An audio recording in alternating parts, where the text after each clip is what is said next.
안녕하십니까, 오아들의 강함입니다. 오늘도 우리 아이들에게 들려줄 이야깃거리를 고민하는 아빠, 그래서 우리 아이들이 다양한 시각과 또 올바른 가치관을 형성하기를 바라는 평범한 아이들의 평범한 아빠, 오아들은 그런 평범한 아빠가 들려주는 우리 아이들을 위한 이야기입니다. 오아들의 새 에피소드는 매주 월요일마다 업데이트를 하려고 합니다. 팟캐스트로도 들으실 수 있지만 이해를 돕기 위해서 비디오 자료를 함께 공유를 하려다 보니까 유튜브를 위주로 진행할 계획입니다. 자, 그럼 오늘 우리 아이들에게 들려줄 이야기, 오아들의 새 에피소드를 시작해 보도록 하겠습니다. 자, 오늘 이제 아이들에게 들려줄 이야기의 주제는 인터넷입니다. 자, 이제 요즘 아이들 그 인터넷에 이제 완전히 빠져서 살고 있죠. 이제 가끔 보면 뭐 좀 짜증이 좀 나기도 합니다. 근데 이제 뭐 사실 따지고 보면 애들만 뭐 뭐라고 할 것도 아니죠. 이제 우리 어른들도 지금은 거의 이제 TV 보듯이 인터넷을 이제 계속 사용하고 있지 않습니까? 근데 사실 지금은 이제 인터넷이 없이 생활한다는 것은 되게 이제 상상하기 어려운데, 심지어 우리 휴대폰까지도 지금 그 인터넷으로 연결돼 있는 그런 상황 아니겠습니까?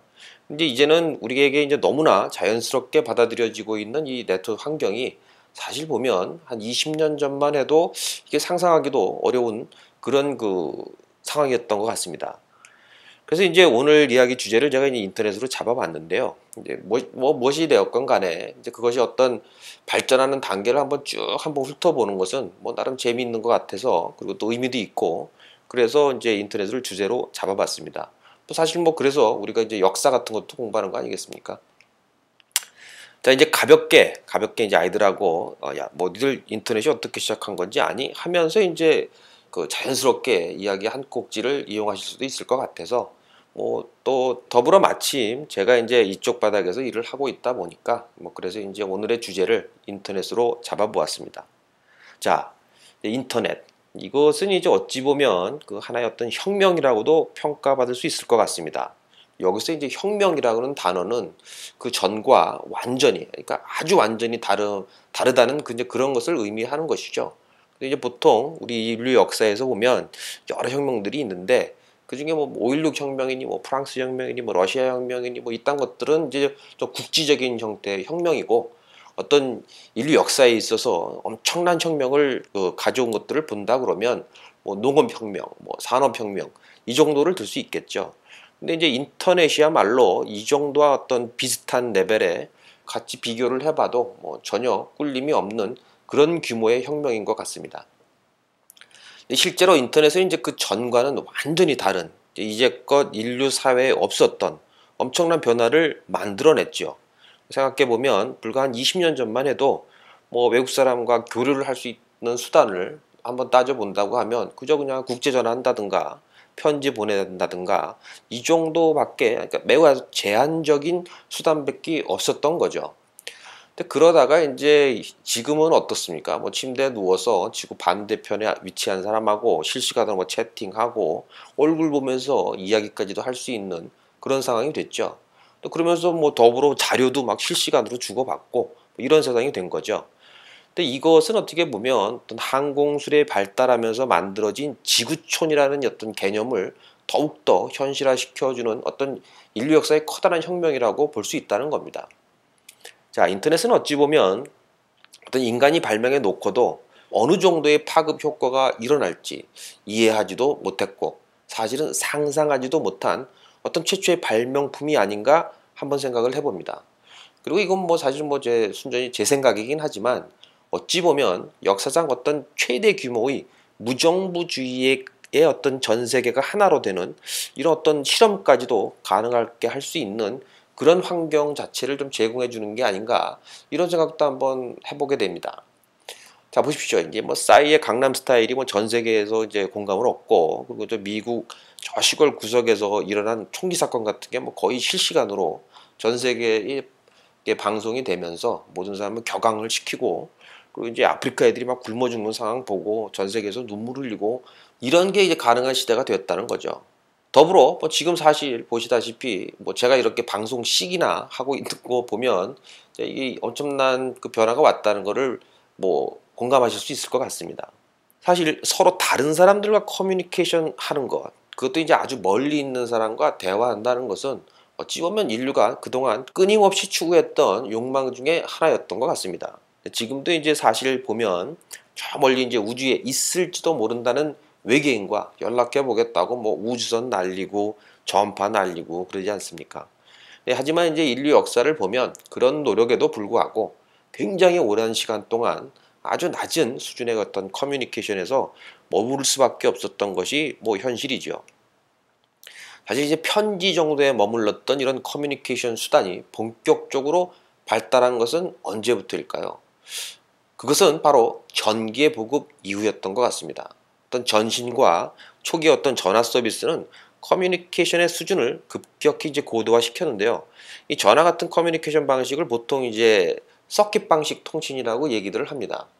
근데 여기서 이제 서킷 방식이라는 것은 보내는 사람과 받는 사람이 어떤 물리적인 회선으로 직접적으로 연결이 된 후에 신호를 보내고 받고 하는 이런 방식을 말하는데, 어떻게 설명을 드릴까? 이게 옛날에 이제 우리 어렸을 때 보면 긴 실 가져다가 옛날에 이렇게 종이로 이렇게 통 만들어 갖고 말하고 이렇게 듣고 뭐 이러지 않았습니까? 이런 거라고 보시면 될 것 같습니다. 또 이제 옛날 영화 보면, 영화나 이제 TV 같은 데 보면 교환수들이 이제 전화선을 이리저리 꼽죠. 그러니까 요 라인과 요 라인 연결하고 뭐 이런 겁니다. 결국 이제 어떤 물리적으로 양쪽의 엔드포인트를 연결해주는 뭐 그런 것을 이제 서킷 방식이라고 이해하시면 될 것 같습니다.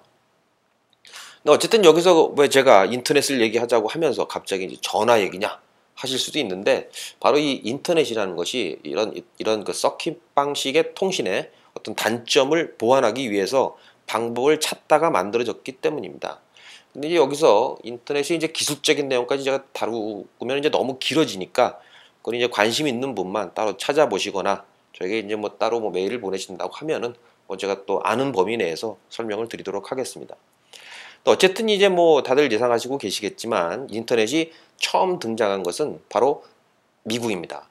미국은 그 당시 이제 냉전 시대를 맞이해서 핵 공격 같은 것도 에도 파괴되지 않고, 그리고 또 정상적으로 동작할 수 있는 통신 시스템을 이제 고민하게 되었고, 그 결과 만들어진 것이 바로 인터넷이었습니다.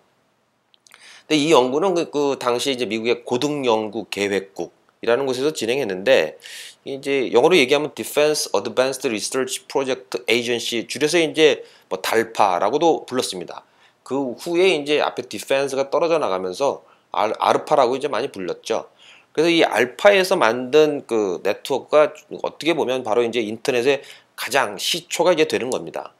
이 아르파에서는 이제 보통 혹시 발생할지도 모르는 어떤 전쟁에 대비해서 기존의 어떤 전화망처럼 각각의 지점을 연결하는 방법이 아닌, 회선이 이제 중간에 끊어지더라도 서로 이제 우회를 시켜서 연결시킬 수 있는 분산형 네트워크를 이제 고안하게 된 거죠. 그래서 이제 나오게 된 기술이 바로 이제 서킷이 아닌 패킷 전송 방식의 네트워크 기술이 나왔는데, 그거를 이제 TCP/IP라는 통신 규약이 되고, 이것이 이제 바로 인터넷의 어떤 기본 근간을 이루게 되는 그런 그 기술이 나오게 됩니다. 사실 이제 우리가 주로 사용하고 있는 인터넷은 월드와이드 웹이라고 줄여서 이제 WWW라고 하는 것이 이제 인터넷이라고도 많이들 생각을 하시는데, 이게 엄밀히 따지면 이 인터넷이라는 것은 이제 서로 연결되어 있는 네트워크 자체를 의미하는 것이고, 웹은 그렇게 구축되어 있는 네트워크를 사용해서 서로 자료를 주고받고 하는 그런 서비스 중에 하나라고 보시면 됩니다. 그러니까 뭐 단어에서도 알다시피 네트워크 뭐 이렇게 줄여서 이제 인터넷이 된 거죠. 그러니까 네트워크 간을 연결한다는 것이 인터넷이라는 얘기고, 그 우리가 생각하는 이제 월드와이드 웹은 그 위에 올라가는 서비스 중에 하나라고 보시면 될 것 같습니다. 어쨌든 이 알파라는 조직은 2차 세계대전 당시 이제 활약했던 여러 대학의 어떤 연구소들, 그리고 이제 국방부하고 이제 서로 연결하는 사업을 진행하게 되는데, 이때 이제 구축된 네트워크를 알파넷이라고 불렀습니다. 이후에 이제 이 알파넷은 또 다른 뭐 여러 네트워크들과 계속 연결시키면서 이제 덩치를 키워 나가죠. 그래서 결국은 이제 전 세계 컴퓨터들이 다 연결되는 어떤 거대한 네트워크인 인터넷의 어떤 그 씨앗이 되는 그런 상황이 됩니다. 자, 인터넷의 어떤 최초 연결은 사실은 1969년 10월 29일에 이루어졌는데요. 이 때문에 10월 29일을 뭐 인터넷의 생일이라고 얘기하는 사람들도 있습니다. 근데 이제 자 이렇게 인터넷이 시작되었지만 사실은 이제 좀 갈 길이 멉니다. 벌써 아까는 제가 뭐 20년 전 뭐 얘기했지만 뭐 69년이니까 거의 한 45년 이렇게 됐죠. 따지고 보면 사실 인터넷의 그 어떤 목적은 연구소 간에 이제 자료를 주고받는다거나 뭐 이메일을 전달한다거나 하는 것이 이제 주요 목적이었습니다. 그러다가 이제 멀리 떨어져 있는 컴퓨터에도 서로 이제 접속하는 용도로 확장이 된 거죠. 어떤 그 사용하는 방법이. 사실 이제 당시의 컴퓨터는 이제 뭐 덩치가 엄청나게 크고 아무데나 막 이렇게 빡빡 설치하고 이렇게 할 정도의 규모가 아니죠. 그러다 보니까 이제 지금 뭐 우리가 이제 쉽게 사용하게 된 노트북 정도의 성능도 이것도 안 되는 정도가 그 당시에 그 컴퓨터 사이즈로 보면 뭐 커다란 방 하나를 이제 꽉 채울 정도의 그 정도로 이제 사이즈가 됐던 거죠. 그래서 뭐 우리가 이제 옛날 영화나 뭐 이렇게 TV 이렇게 보면 그 나사 같은 데서 뭐 이렇게 뭐 우주선 날아가고 뭐 앞에 뭐 모니터에 뭐 그 쫙 있죠. 근데 사실은 그게 어떻게 보면 단순하게 모니터하고 키보드만 있는 거고 사실 이제 본체가 뭐 책상 밑에 있는 게 아니라 뒤쪽에 이제 커다란 방 다 차지하고 뭐 이런 겁니다. 그러다 보니까 이제 컴퓨터를 사용하는 것도 불편하게 좀 짝이 없죠. 그러니까 이제 매번 컴퓨터가 설치되어 있는 그런 데까지 가야 되고 그러니까 좀 불편하죠. 그러다가 이제 컴퓨터 기술이 계속 이제 발달을 하면서 컴퓨터 이제 성능이 막 좋아지겠죠, 당연히. 그러니까 이제 뭐 컴퓨터가 이제 계산을 안 하고 헬렐레 노는 시간들도 이제 자꾸 늘어나게 됩니다. 근데 안 그래도 이게 엄청나게 비싼 이런 슈퍼 컴퓨터 같은 건데 이왕이면 여러 사람들이 놀 때 같이 이렇게 좀 쉐어할 수 있으면 좋겠다. 뭐 이런 이제 아이디어가 나오면서 저 멀리서도 원격에서도 이 컴퓨터에 접속하는 기능들이 이제 개발되기 시작하죠.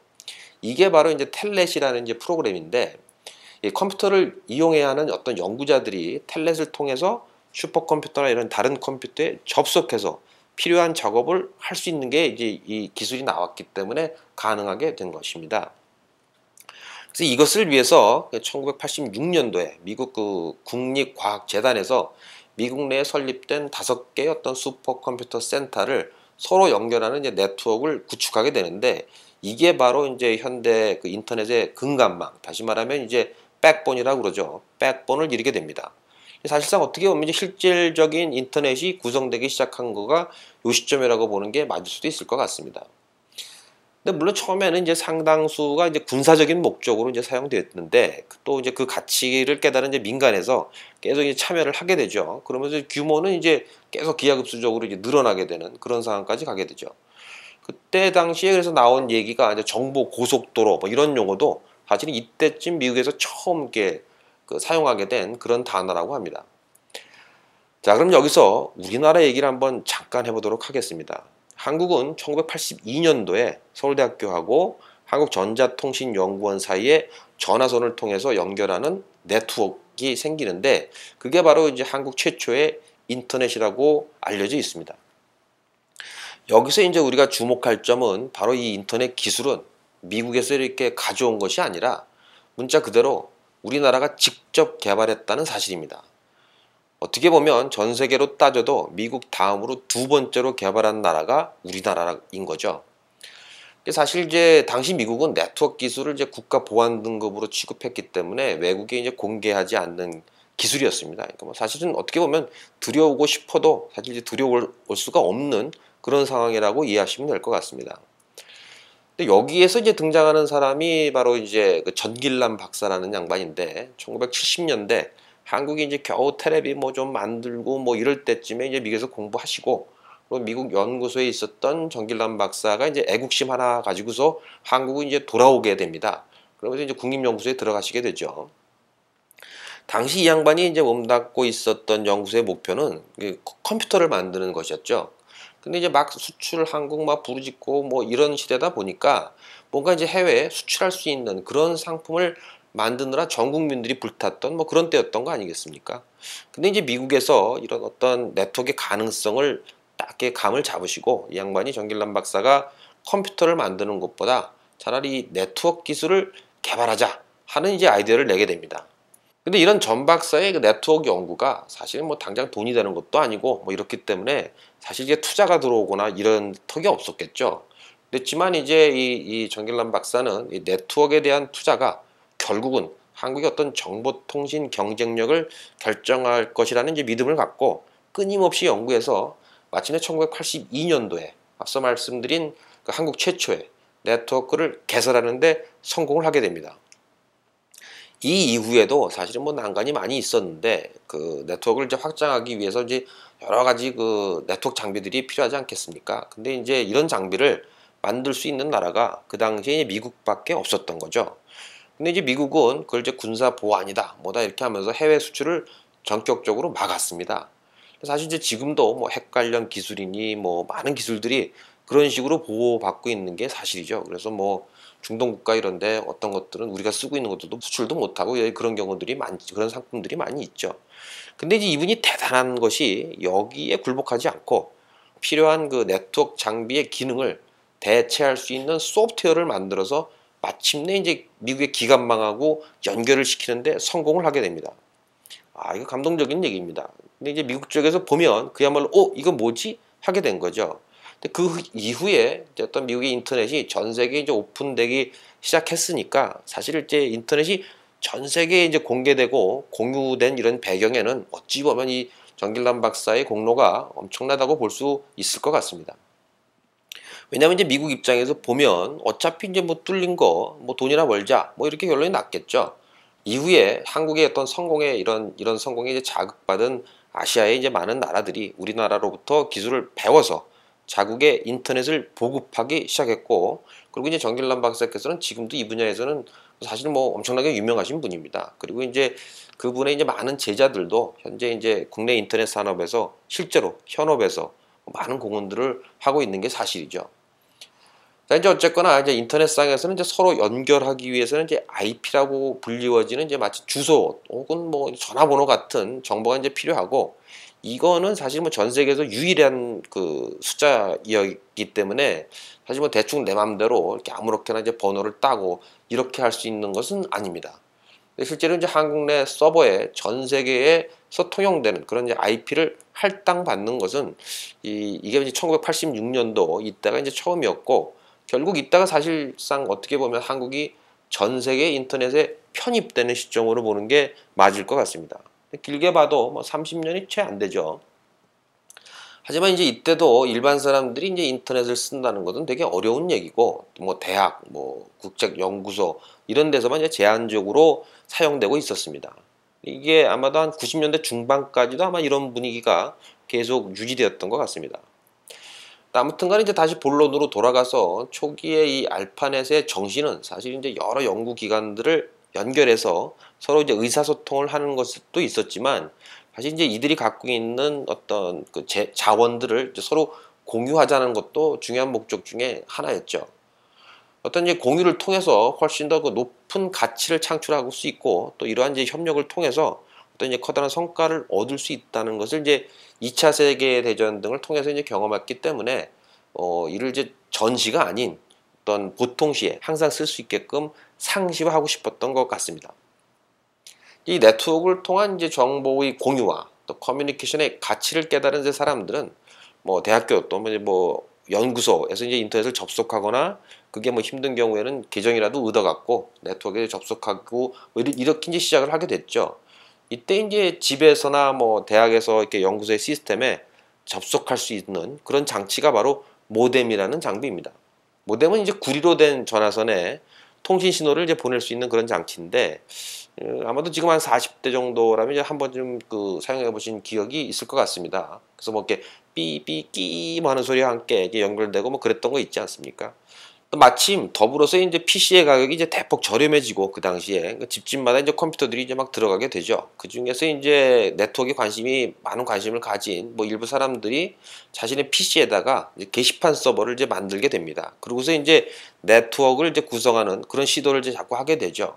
그게 바로 이제 그 옛날에 PC 통신의 또 출발점이라고 보시면 될 것 같습니다. 이렇게 이제 순전히 완전히 개인적인 열정으로 이제 게시판을 막 운영하고 이랬던 것이 이제 전 세계적으로 유행을 타게 됩니다.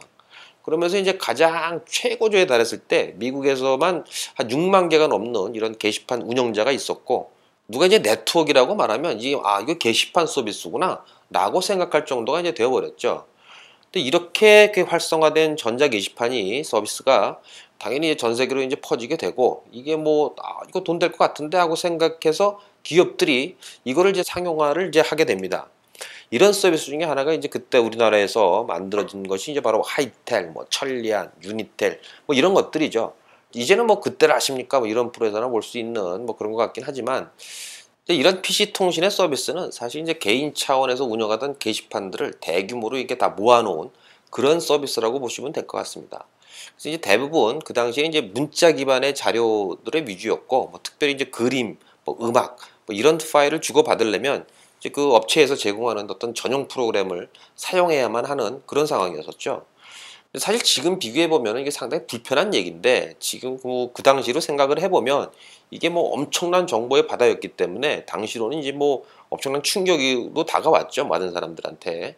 그래서 이제 뭐 PC 통신에 빠져갖고 뭐 한 달에 거의 일곱 자리 전화 요금 내고 뭐 이런 얘기도 있었던 것 같습니다. 근데 초기 모뎀의 이제 전송 속도는 보통 1kbps라고 얘기를 하는데, 이게 이제 초당 1000비트를 전송하는 수준입니다. 이게 이제 어느 정도냐 그러면, 그 당시 이제 글자가 8비트, 그러니까 즉 1바이트라고 얘기를 하는데, 한글은 이제 2바이트, 즉 16비트가 필요하게 됩니다.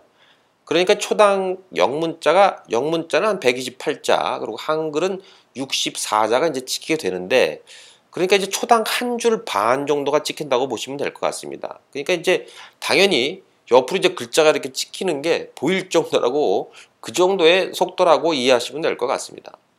이제 아직도 감이 좀 아리까리 하실 것 같은데, 이 정도의 속도로 아주 현실적으로 지금의 네이버 첫 페이지를 띄운다, 이러면 얼마나 걸릴까요? 약 한 3시간 정도가 소요가 됩니다. 엄청나죠? 근데 그래도 이 모뎀의 속도는 비교적 이제 되게 빠르게, 기술의 이제 진보와 함께 빠르게 이제 개선이 되어서 많은 사람들이 이제 PC 통신에 접할 때쯤 됐을 때, 그 당시에 이제 어느 정도 대중화 됐을 시점이죠. 그 당시에 약 14K 정도가 나와줬습니다. 그래서 이제 근데 그래도 14K라고 해도 네이버 첫 페이지 하면 한 20분 걸리죠. 그리고 이제 마지막 거의 이제 끝물 탈 때, 그때쯤 한 56K까지도 이제 나와졌죠. 요즘이야 뭐 기본이 뭐 100메가 뭐 이렇게 시작하니까, 사실 100메가 그러면 이제 이게 56K하고 비교를 해봐도 이게 한 18,000배 정도 이상 빨랐다고 보시면 될 것 같습니다. 아무튼간에 이제 이렇다 보니까 조금만 그 당시에 자료를 좀 받으려고 하면 전압이 엄청나게 많이 나오죠. 그래서 뭐 저도 옛날에 이제 PC통신 좀 해봤다고 했는데, 한 달 전화요금 뭐 한 3만 원 뭐 이렇게까지도 내본 기억이 있는 것 같습니다. 그 당시 뭐 사이다 한 병이 뭐 200원 뭐 이랬으니까, 요즘으로 따지면 한 15만 원 정도에 해당하는 전화비를 낸 게 아닌가, 대충 계산이 됩니다. 그러다 보니까 이제 어떻게든 통신량을 줄이기 위해서 뭐 많은 사람들이 짱구를 굴립니다. 그래서 뭐 요즘 청소년들이 잘 사용하고 있는 축약형 통신 업체들 있지 않습니까? 뭐 반가, 초딩, 뭐 고딩, 정모, 뭐 번개, 뭐 공구, 뭐 이따위 것들, 이런 것들이 사실 이제 그런 컨셉에서 나온 거죠. 이제 줄여갖고. 그리고 나서 이제 게시판에 가서도 전화비를 또 아끼기 위해서 일단 게시판 자료를 쭉 다운로드 한 다음에, 그리고 전화 끊고, 그리고 이제 천천히 읽어보고 뭐 이랬던 것 같습니다. 이렇게 이제 게시판만 전문으로 또 다운로드 해주던 그런 프로그램들이 있었죠. 그래서 뭐 어떤 거는 딱 걸어 놓으면 지가 알아서 뭐 이렇게 다운로드만 쭉 받아 놓고, 그 다음에 전화 끊고 자기가 보고 뭐 이랬던 것 같습니다. 그리고 이제 우리가 보통 이제 인터넷 카페 운영자들을 시삽이라고 이제 부르는데, 이 용어도 사실 이제 PC 통신 때부터 유래된 겁니다.